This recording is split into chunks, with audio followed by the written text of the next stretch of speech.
Conference here in Sao Paulo. We have 5 drivers with us this time. Closest to me, Carlos Sainz, then Lewis Hamilton, Charles Leclerc, Logan Sargeant, and Valtteri Bottas. Now, Valtteri, can we start with you? You seem to have lost something since we last saw you in Mexico. That is correct. It's November, so got to start from zero. Actually doing it for charity, so for November. I had a bit of a scare this morning when I looked in the mirror, but only a few days and we're good. So. Hey, how can people sponsor you if they want to? I've got my own Movember page. You can find the link from my link tree on my Instagram account. Excellent, excellent. Well, look, good luck with that. Now, Valtteri, let's throw it back to last weekend. It was a VB. It was a disappointing race for you guys after a great qualifying. Do you understand now the issues with the car? I think the race pace wasn't quite as we were hoping for, but the bigger issue was track position. Pretty much the whole race being stuck behind cars, and that way you can't really show the pace and see the real pace. So I think that was the bigger issue. So not the luckiest race as well with timings. You know, safety car became for both of us in the worst possible timing. So just a bit unlucky as well. Okay, so not so concerned about the pace of the car. And does that give you a little bit more confidence coming to Sao Paulo? It does. I think we had a good one here last year in terms of pace. So, yeah, I have full confidence that we can score, and that's what everyone in the team needs to believe. Now, you had the team dinner last night, having lost a little bit of ground in the Constructors' Championship to AlphaTauri. What was the mood in the camp? Just tell us a little bit about how everyone was and how bullish people are feeling. Everyone just wants points, you know. Everyone has the right mentality. We know that, yeah, we didn't succeed in the last event or in the last couple of events, but it's important to get together, make sure that we all work as a team towards the same goal. So it was nice to get together. All right, Valtteri, good luck this weekend. Thank you very much. Logan, let's come to you then. Now, you've done FP2 here last year. How important is that going to be for you this weekend, given that we're going into a sprint? Yeah, obviously it was a weird one. It was a sprint race last year and still did FP2 with a different format. But yeah, I mean, it was pretty much a session where I was just told, don't use curbs, look after the car. It was already under park for May. But no, it's still good to know the track. It's a sprint weekend, so that's going to be tricky. Weather looks a bit mixed, but yeah, at least I have a base understanding of it. Now, Logan, the race pace has been really strong for the last few events, but you've said since Sunday that you're looking for a breakthrough in qualifying. What do you mean by that? Yeah, I think it's been like you said, took a few Sundays on the bounce, which is nice. But yeah, Saturdays haven't gone as well for multiple different reasons. But yeah, I think it's all there. Just need to do it, and we can start by doing that this weekend to put ourselves further up the grid and keep our strong Sundays. And how are you feeling about the team still waiting until the end of the year to confirm you, or otherwise for next year? Are you happy with that situation, or do you wish they just get on and make a decision? Yeah, I mean, it is what it is. I'm just taking it race by race. I think, you know, as I said, Sundays are getting stronger and stronger. So now it's just about getting qualifying together. Take it race by race, enjoy every weekend, and wherever it leaves us, it does. Now, a bit odd to be asking you about Vegas, given that we haven't even started this Grand Prix weekend, but it's your 3rd home race in 2 weeks' time. Williams, I think, have just released their Vegas merch for the weekend. Just tell us a little bit about how you're going to prepare for that home race between now and the Vegas Grand Prix. Well, that's going to be a busy one for me, for sure. We already have a lot of media lined up, but no, other than that, we've already done our work on the sim, which is nice to have already been able to do that. Go back, do a little bit more after this weekend, and then just, yeah, get ready, relax, go through the normal routine. And it's going to be cool because I raced in Vegas multiple times in karting as a kid. So to be able to go back there and race in F1 is going to be a special weekend. All right. Good luck this weekend. Thank you, Logan. Charles, let's come to you now. So we've established since Mexico that you're better at chess than Pierre Gasly. I am. Oh yeah, we have to play for sure. But I am better than Pierre, yes. He claims that you've won one game and now you're telling everybody on social media and feels that it's a bit unfair. Yeah, but we only played once, so I won 100% of the times, which is a good record to have, but I'm sure we'll have many more chances to play together. All right, look, and before we come on to the business end of what's happening here in Brazil, tell us a little bit about what you got up to on Tuesday. Ayrton Senna is, of course, one of your heroes. How was it? Oh yes, Ayrton is the one and only idol I've ever had. And the foundation, the family invited me at a foundation in Sao Paulo, so I had the chance to see the car he has been racing in. Also a few helmets that he's been using, and it was really, really emotional. And also the family has been welcoming me in the best way possible. Viviana has explained me many stories, and also the stories of the helmets and the car I've seen there. And it was a very, very special moment for me, for sure. Now let's bring it on to the on-track action here. How confident are you, first of all, of getting a hat-trick of pole positions? I mean, it's always nice, but at the same time, for me, it matters the most on Sunday and on races. And at the time, we don't really have the car in order to make those pole positions a win, or at least a really good result on Sunday. So we really have to work on that, and that's where we are all focusing at the moment, to try and find performance coming the race. And we've still got quite a bit of work to do, so it will be amazing to be on pole, but I'll rather have a win than a pole this weekend. Do you think the harder do you think the harder tyre compounds here in Brazil compared to Mexico will help you in the race? I don't know. I don't think this has a big influence on our performance. I think it's more down to the track characteristics. But again, it's very difficult to predict this weekend, and especially on sprint weekends. FP1 is super important. It's very easy to do put a foot in the wrong direction, if that's a good expression. And then the whole weekend you cannot really recover if you do a mistake in FP1 with the setup. So it's going to be super important to have a strong FP1, and hopefully that will be a positive weekend for us. All right. Good luck with that. Thank you, Charles. Lewis, coming to you. So, just how special is this Brazilian Grand Prix weekend for you? You're an honorary citizen. You have a great record here at Interlagos. Senna, of course, was a hero. In fact, love the outfit that you came to the track in today. Just tell us a little bit about what this race means to you. Yeah, it's always been a special race for me. I mean, I won my first World Championship here. It was kind of crazy back then because I kind of felt like public enemy number one. Obviously, I was racing against Felipe, but the growth that I've felt here and the reception that I've had here, the amazing support.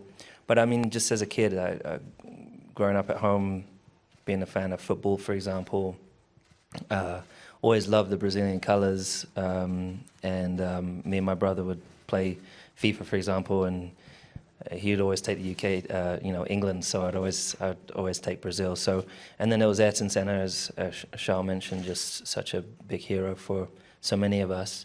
And when you come out here, you really feel his presence. And it's just such a beautiful culture. And the track is iconic. You know, they don't build circuits like this anymore. So it's a race that I think all the drivers really love. It's a race that it's fun to drive a single lap, but the races are very strong here. You've got that long straight which you can overtake and follow through turn 1, 2, and 3, and then have a fight down to turn 4. So good overtaking place as well.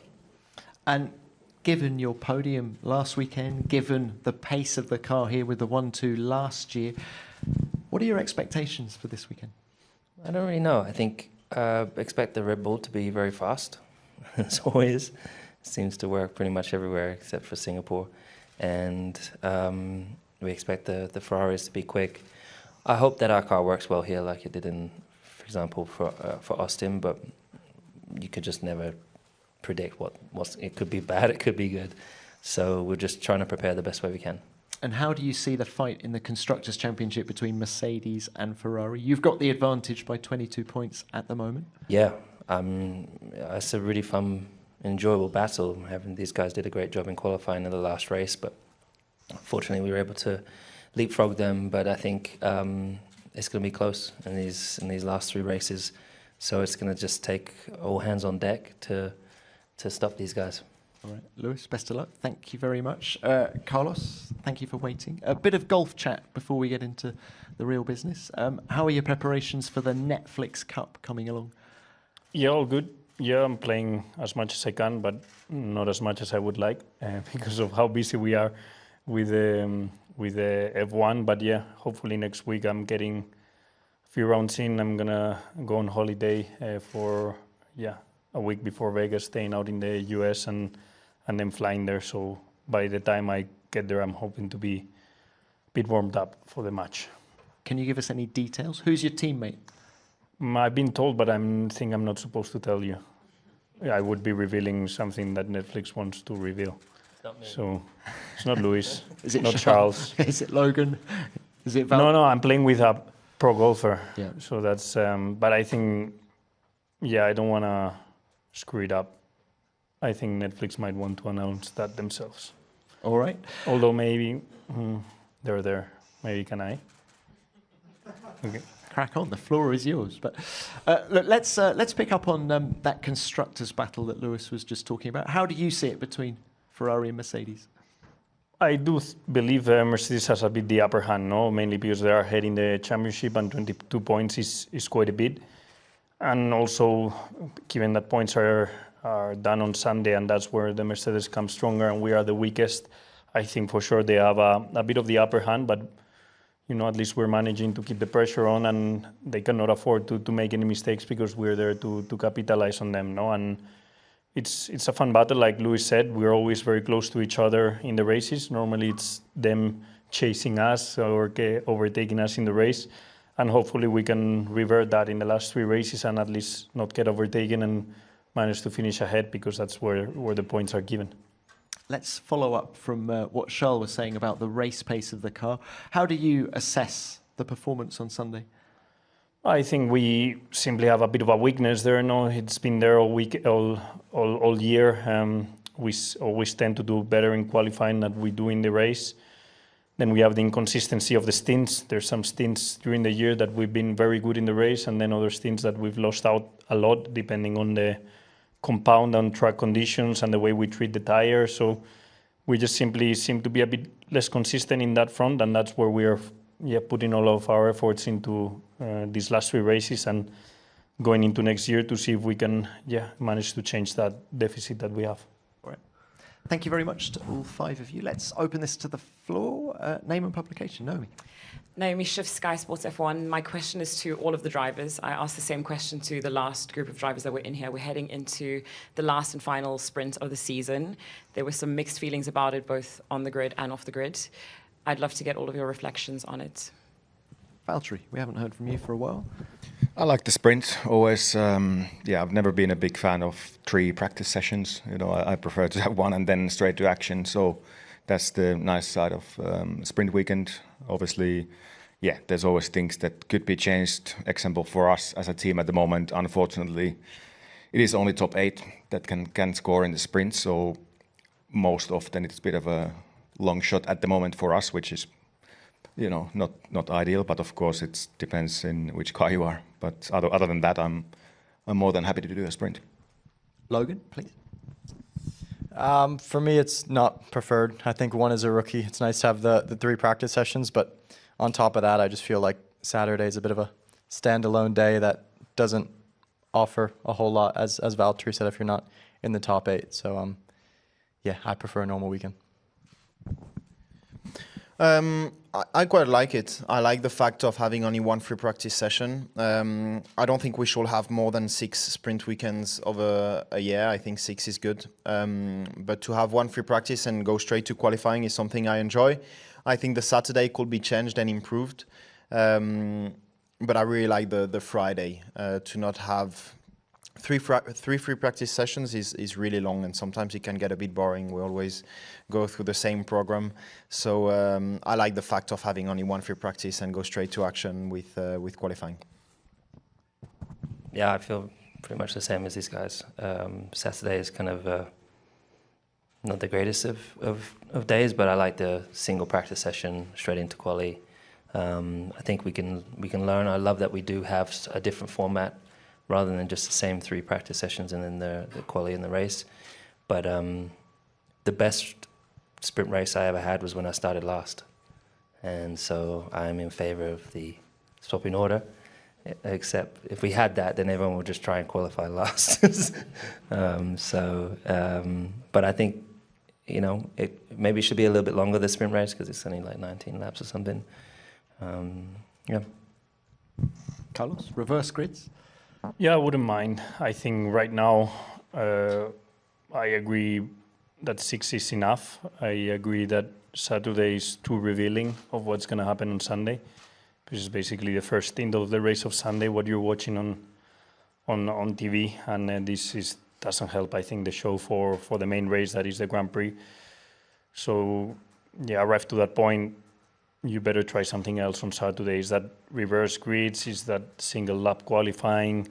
Is that whatever? I don't know, but I think given that the sprint format is a bit of an experiment going on right now in Formula One, I would be open to keep experimenting to see which format is best, because for me, the one we have now, just Saturday doesn't feel completely right for what then comes on Sunday.